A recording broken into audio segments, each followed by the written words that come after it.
Beneath his stormy surface flowed the warm tide of compassion and kindness.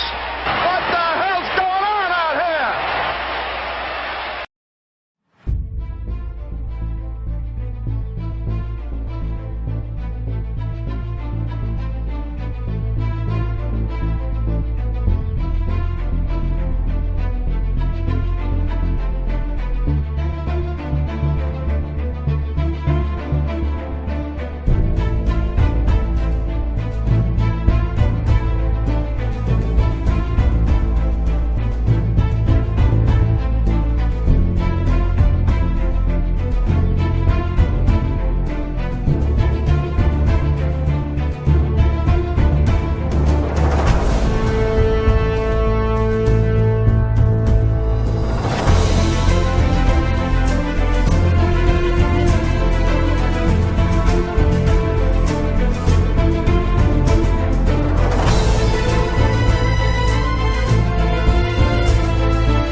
Hey everybody, it's the coach. This is Madden Football on EA Sports. We are moments away from what should be an excellent matchup between the Minnesota Vikings and the Green Bay Packers. I'll have scores around the league for you at the half, but it's time for a little football. So we'll hand it over to our broadcast team, Brandon Godden and Charles Davis.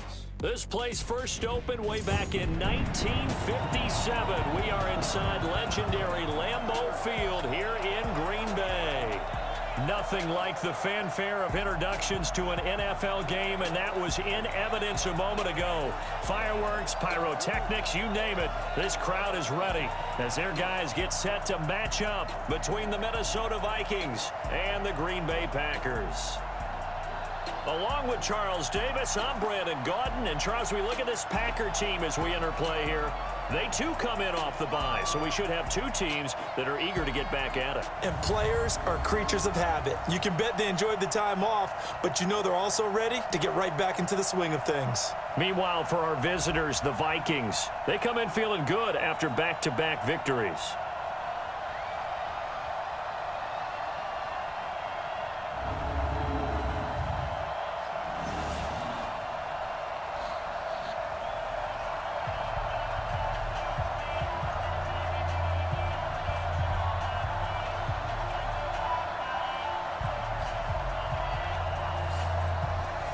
The first 2 months of the regular season down. What will the final two bring us as we're off in Week 9? This is fielded at the goal line. And he'll take it a yard or so past the 20, call it the 21-yard line. So here's the Viking offense making their way out. They will be led out by their 6'4" quarterback from UCLA. It's Josh Rosen. And you've got to think that they've got to be feeling pretty fresh. You know, coming off of the open week, didn't have to play, right? Gives them a chance to rest up. They'll look to throw on first down to Josh Rosen. A bad start there. A big loss on their first play from scrimmage. It's second down. And I don't think this is the script they had in mind for their opening drive. This is 3rd and long. They go play action. It's Rosen. And he's going to be brought down. Back at his own 6-yard line. It's a team game, but sometimes individuals do stand out, don't they? How about that for a twofer? Tackle for the loss on the running play on the previous down, and then comes right back and gets a sack. Looking to throw. Short. Nowhere to escape, and he goes down. Ben Gideon. What a play by him. That's going to go as a loss of 13. That's called setting the tone right away. It certainly is, and it lets you know just how important communication is amongst the offensive line. They talk about it all the time, knowing each other's moves. You've got to be coordinated and in sync. Otherwise, your quarterback gets hit. I do believe we'll see a little bit more of this as this game progresses, because when you can have that type of a game in the middle of the defense, it hurts them in so many ways, because most teams like to be strong down the middle. And if you can sting them there, that opens things up for them on the outside as well. That's where their big tight end, is so good, that middle third, the seam routes, the in routes. Yeah, you're right. Probably see more of that. Yeah, it takes a lot of courage and fortitude to go in the middle as well. And he's got it. Because you've got to get the ball from them. Yeah, win that turnover battle. Going to be key. They didn't get... And he's got it. It's caught for a Packers touchdown. From 3 yards out, as his guys are able to strike first here in this opening quarter. An ideal start for them, really. You force the punt, and then you go down and score. And you've got to see a fist pump on the sideline from the head coach, don't you? Because he's turned into his bench, and he's telling his team, this is how we prepare. Force the punt, go downfield and score. I told you guys, it's just like a boxer in the gym preparing for the fight. With the coaching staff, that they all made sure to let us know. We know where we are right now, but the playoffs don't start tomorrow. We still got some time, and they plan on putting it together, formulating a streak, got the whole month of December still left to play. They think they can get in. And they made it very obvious to us that there's no playoff talk in the locker room right now. It's win this game and look to next week. Excellent focus. I don't care who you put on him, he's going to be a handful in one-on-one throws. Yeah, right now, you're right. They're in man-to-man, maybe need some safety help. I would say that'd be a good idea. Double team him somehow. 2 guards. They've got to be able to control the point of attack, and they didn't do such a good job on that last play. Plenty of opportunities to redeem themselves. They'll have to take advantage of that and start to make progress. He's got the first down and more inside the 40. And this is going to result in another first down as the tackle's made at the Packers' 26. And And let's face it, that what we just saw there, not a surprise, is it? I mean, this is what he does well. And if you don't tackle him as soon as he catches the ball, this is the end result. Big yardage after it. Got the speed, the agility, so good with run after catch. We're only in the first quarter, so they better get a wrangle and a hold on that quickly. Yeah, you're exactly right. And what's really difficult to try and defend him is if you want to press him so that you get him on the ground quickly after the catch, a lot of times he'll just run past you at the initial point of contact, and he'll go deep. Plays like we just saw there, that's why they're up right now. And the defense, they're doing their job. Yeah, it starts with the guys up front. So when you talk with GMs who are putting together a team, a lot of them say we're going to build from the inside out, because if you control the line of scrimmage, you control the rest of the ball game, and that's what we're seeing here. On 1st and 10.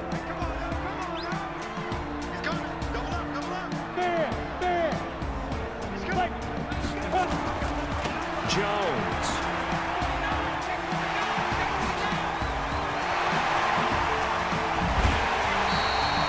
A big chunk of yardage there, 37 yards. Got to give a nod of appreciation to some of those guys up front over on that left side. Several key blocks sprung him. No appreciation for the guys from the backside that didn't allow any leakage, anybody could run him down from the backside. They're at the kids' table. Okay, so front side guys, good. Yeah. Backside guys, man, that's what you're supposed to do. I've had better. Okay, either way, worked out quite well, didn't it? A nice sizable game. So now then, the big play has them all the way inside the 30 now, 1st and 10.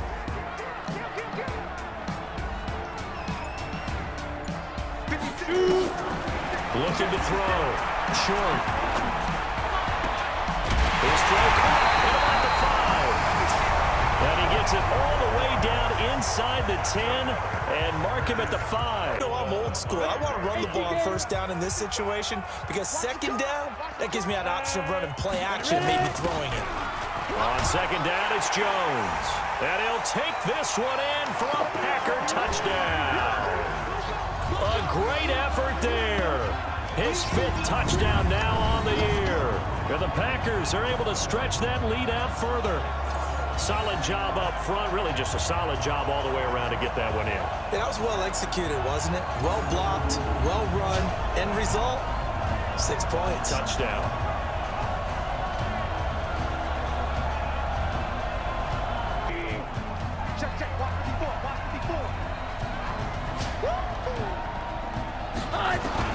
On 1st down, it's Rosen.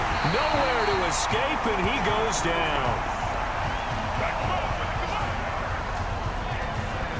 Brandon, if I'm an offensive coordinator and I see an all-out rush like that, I file it away, because I'm going to use their aggressiveness against them as this game goes on. I'm going to hit them with a screen soon.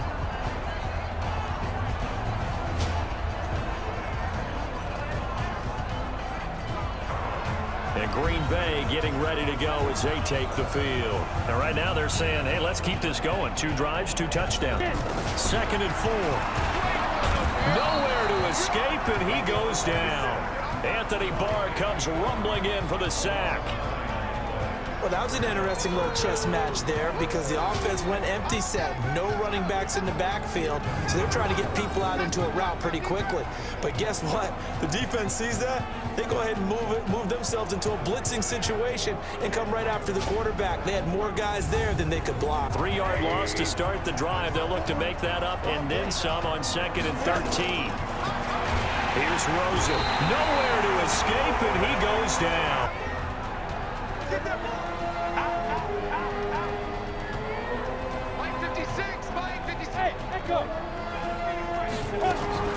Back to throw. Short. Touchdown, Packers. From 4 yards out. And the Packers are able to stretch that lead out further. Heard a coach talk about those late-in-the-half scores, especially ones that give your team a pretty decent cushion. He said those could be the ones that can finish off a squad if you let them. Yeah, they've got the cushion. This half has been theirs. Nice first half that we've had, guys, but be prepared for some change-ups. We're going to see them when we kick it off in the 2nd half. See how they handle any adjustments that might be made defensively. And he'll have it past midfield almost to the 40 before being taken down. The 2nd quarter starts off with a bang as they snag over 30 yards. Even from up here in the booth, the play-by-play guy could tell that there was some pretty good blocking on the right side of the line. So 1st and 10 now from the 30. Two-jet bombers. Two-jet bomber. Hey, Foxtrot, Foxtrot. Ready? Looking to throw. Short. Over the middle, it's complete. That'll be marked as a 27-yard pickup. Quarterbacks love slant routes because the receivers are breaking right into their line of vision, and receivers love them as well because they're getting the ball on the move and able to catch it and try and get upfield and gain additional yardage.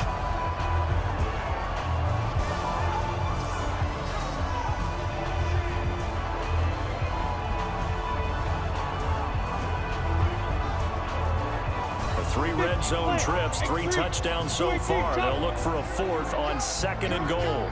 Hey, Delta. Back to throw. Short. And he's got it. It's caught for a Packers touchdown. A 2-yard touchdown grab. And the Packers are able to stretch that lead out further. The defense will have to start doing something different because this guy's absolutely carving them up, especially down here in the red zone. He's been one of the top receiving tight ends here in the first half of the season. Tight down. There you go. Rosen now off the bootleg. It's complete to Diggs. And this is going to result in another first down as the tackle's made at the Packers 37. If you're going to blitz, likely going to leave you in man coverage with this guy, and that is less than ideal. It is because just about any offense that has an elite receiver, if you blitz and have him in man coverage, you're going to him, even if he has an elite defender on him, because he usually knows where the ball is before the defender does. Throws into the offense with a 1st and 10, and he's 4 for 4 now, throwing the ball to start the drive. Now a fake on the give here as they try the run-pass option. A quick throw taken in by Diggs. Touchdown, Vikings! Stephon Diggs, his 5th touchdown now on the year. And the Vikings are able to close the gap just a bit. And that is the definition of yards after catch. They go short on the pass, and the receiver does the rest. Seems so harmless, doesn't it, to throw it underneath, a short pass like that? But boy, it gets dangerous in the hands of the right receiver as he makes a move and takes it the distance.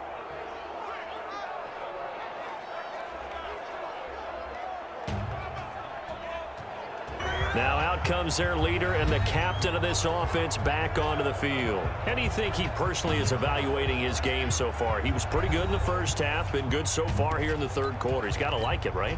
Not looking for the dramatics here. Not trying to set the world on fire in terms of stats. It's almost like you're driving. Hands at 10 and 2, alert for anything out there, watching for trouble on the road, and making sure you get the team home. Now that you can line up anywhere, in the slot, out wide, in tight, doesn't really matter because he has such great skills. You want to utilize him in all aspects of your passing offense. And there he was in the slot for the catch.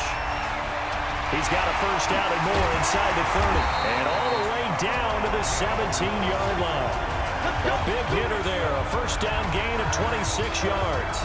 That outside handoff to the left, that play has to warm the heart of an offensive line coach because they controlled the left side where they were supposed to, but they didn't allow anything to leak from the backside on the right side of the offensive line either.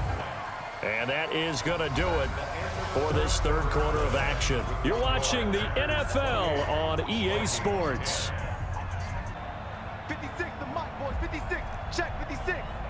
Looking to throw. Short. Touchdown, Packers. From 3 yards out. And the Packers are able to stretch that lead out further. They have the lead in the 4th, but still passing. Finding the big target for the touchdown. Now that lead grows even more. Everybody gets to join in the fun. You know, it doesn't have to just be the wide receivers catching touchdown passes. The tight end doesn't just have to do just the dirty work inside. He gets a chance to get into the end zone as well.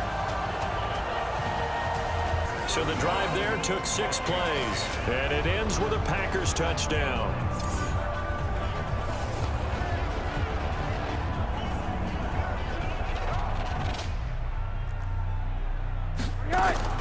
Rosen on 1st and 10.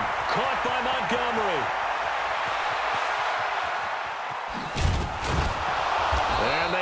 finally get him, but he takes it to the 25. A big play there on the catch and run, and even 50 yards. Defensively, I know they have the comfortable lead here in the fourth, but they do not want to give up big plays like that. They want to finish strong. So oftentimes in this situation, you tighten up underneath in your coverage, and you bring your safeties back. They can pick up anything that leaks through. But in the meantime, upfield, you're making plays on the football. Exactly 50 yards on that last play as they just go from 125 to the other for 1st and 10. Rosen will throw. Rosen is stripped to the football, and the Packers pick it up. And the return stops just a little bit shy of midfield at the 48-yard line. And with that kind of a deficit, you can't afford to make any kind of mistakes. But it's been pretty symptomatic of what we've seen all game with them, isn't it? Down this big in the fourth quarter. Yeah, you'd say an afternoon to forget, absolutely. The Packers offense now, they get ready to head back on the field. We find ourselves here in the midst of a one-sided affair. Back-to-back good plays have them on the move on 1st down.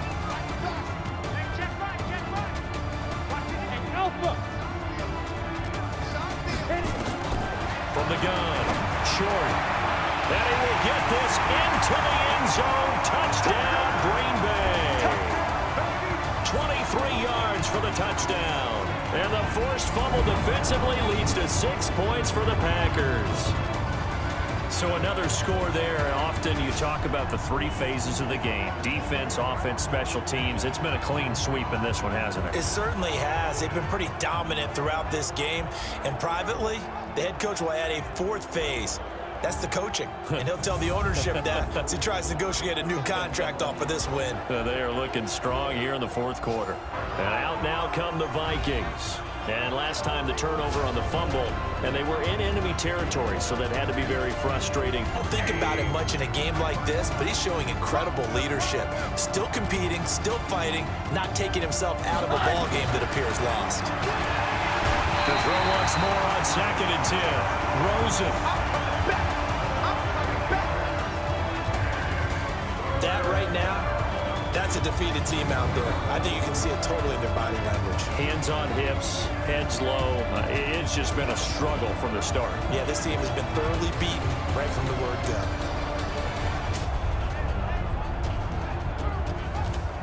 So it's Packer football here as we welcome you back. And let's see what they've come up with offensively after having time to talk it over.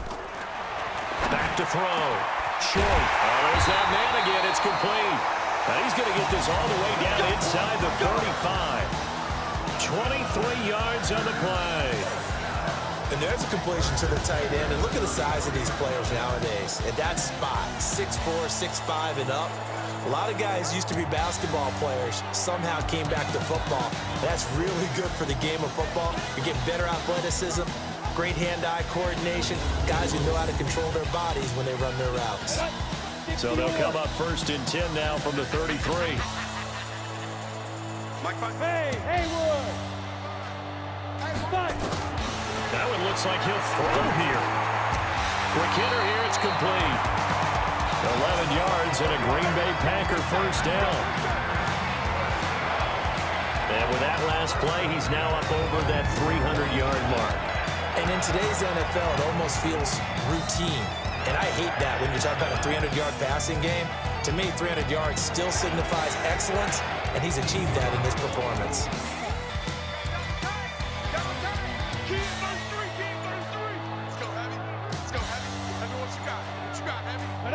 And they'll indeed take a knee. Well, Charles, it's one thing to win. It's another thing to win and put up the amount of points that they did. Boy, were they clicking on offense. They can't help but feel great about themselves, can they? I mean, what a game to put up that number of points, continually feel like they're moving the ball and things are working and clicking.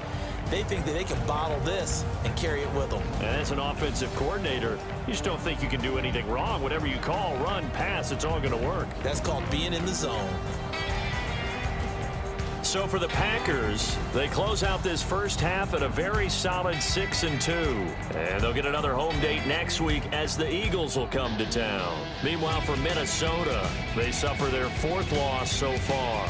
And they'll try and turn things around next week as they have a date at Soldier Field with the Chicago Bears. And for Charles Davis and our entire crew, I'm Brandon Gaudin.